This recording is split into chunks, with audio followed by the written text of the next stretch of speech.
The title of this column is Sunday, Not Super for Victims. It's dated February 8, 2002, and I'm the writer, Art Trujillo. A Super Bowl Sunday event that took place more than 40 years ago and involved the abduction of half a dozen hostages, threats at gunpoint, evasive driving, hordes of police, and an attempted suicide has made indelible impressions on the lives of several of those involved. The man who abducted, respectively, a rookie state policeman, a family of four with a baby on the way, a farmer and his teenage daughter, and a cab driver survived the self-inflicted gunshot wound, spent years in prison, and later died of natural causes. The kidnapper, John Doyle Burton, was 42 in 1976, working as a trustee at the New Mexico Boys School in Springer. He pleaded guilty to second-degree murder in 1957, and because of his woodworking skills, was allowed to instruct youths at the Springer facility. Escorted by guards, Burton often visited the 750-acre farm owned by my father-in-law, Stanley E. Kopic, northeast of Springer. Kopic, who has since passed away, had allowed supervised inmates to fish in his pond, and as a switchboard operator at the school, he got to know Burton. Few people have explanations for what started the kidnapping spree that day before the Super Bowl.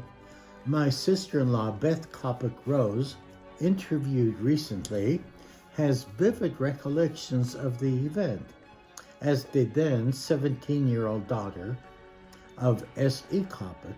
She recalled Burton complaining that the state of New Mexico refused to allow him to keep all the profits from wooden objects he carved.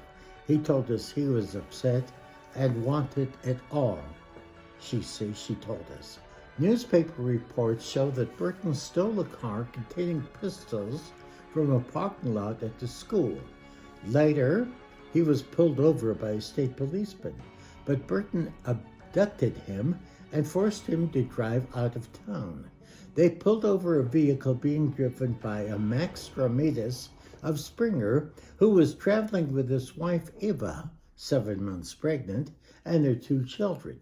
A complicated series of events ultimately resulted in the release of the family and the policeman, with Burton fleeing on foot. Familiar with the Kopic farm, affectionately called Cocklebur Ranch, Burton made his way along a canal that runs through the farm and spent the night in the Kopic's barn. Stanley rose Sunday morning to milk the family cow. Quote, "He was waiting for me in the milk room," Kopic said. News of Burton's spree lit off the evening news on all Albuquerque stations. Stanley, on evening duty at the boys' school switchboard, was among the first to learn of Burton's escape.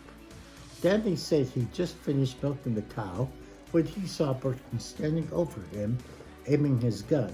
The irony of the abduction still amazes me, who said that on the one hand, Burton warned of the damage a revolver hollow point bullets could do, but yet he referred to his victim as Mr. Kopic, politely asked Beth to feed him breakfast, paid for the gas on the 500-mile-plus trip, and was otherwise courteous. "One thing stood out," said Beth. "We would strain the milk through a cloth after milking it, and it usually takes 3 hands. I was surprised that Mr. Burton, while still holding the gun, helped me hold the towel in place." Burton's plan was for the Kopics to drive him to Las Vegas, where he would leave them tied up in a motel room. He'd selected a rope from the barn. Stanley tried to persuade Burton simply to steal his pickup, but Burton said he needed hostages. Then Burton decided on a circuitous route. They traveled to Albuquerque through back roads, Abbott, Logan, and other eastern New Mexico towns. Beth recalls that as they headed east of Springer, they saw a friend and fellow church member, Fred Macaron, driving toward them and waving. Beth mentioned that Burton would put on Coppock's hat and duck down when they met traffic. En route to Albuquerque via secondary roads, Burton ordered Stanley to pull over to a country bar for a drink. However, in 1976, liquor sales on Sundays were illegal. Beth considers that a blessing, as Burton may have become more dangerous if intoxicated. Around that time, Stanley said, Burton told him and Beth, "The cops may get me, but I'll take 2 or 3 of them with me." And Burton emphasized that his hostages were not to make any strange moves or funny signals or anything. As they arrived in Albuquerque, Burton gave Beth money to buy clothes for him at a penny store at Winrock. With a gun aimed at them, he had them exit the pickup while he changed clothes. The promise he exacted from them before he agreed to leave was not to notify police until they arrived home. "You have my word, but what if the police stop me? I'm not a very good liar," Stanley said. Burton apparently said that would be all right, provided Stanley didn't drive recklessly and try to draw attention. Burton hopped out of the pickup near Eubank and waved goodbye. Soon after, Stanley located the phone in the community of Algodones to call his wife in Springer. Unfortunately, all he was able to tell her was, "Beth and I are okay, we'll be home soon." That message didn't do much to allay the fears of the 20 to 25 friends and family gathered at the Coppock farmhouse. Stanley had been elliptical because he felt that if he gave away too many details, someone on the other end, could the phone have been tapped, might notify police, and the gentleman's agreement would be broken. With Beth taking over the driving, they arrived 2 hours later, shaken but relieved. Every January 18th, they think about the Super Bowl ordeal, but until this interview, neither Beth nor Stanley had ever talked about it much. Epilogue. Juan, the soon-to-be-born baby of Mr. and Mrs. Ramirez, is now almost 40 years old and has worked at the Los Alamos laboratory. Asked if she panicked during the ordeal, Beth said, "No, I always knew Daddy would protect me." What drove home the reality of the kidnapping was the discovery several hours later that the family cow was still hobbled in the stanchion in the barn. "Stanley would never leave a cow like that," Vilma said. "Was the cow left that way as a signal to police?" "No, I never thought of that," Stanley said.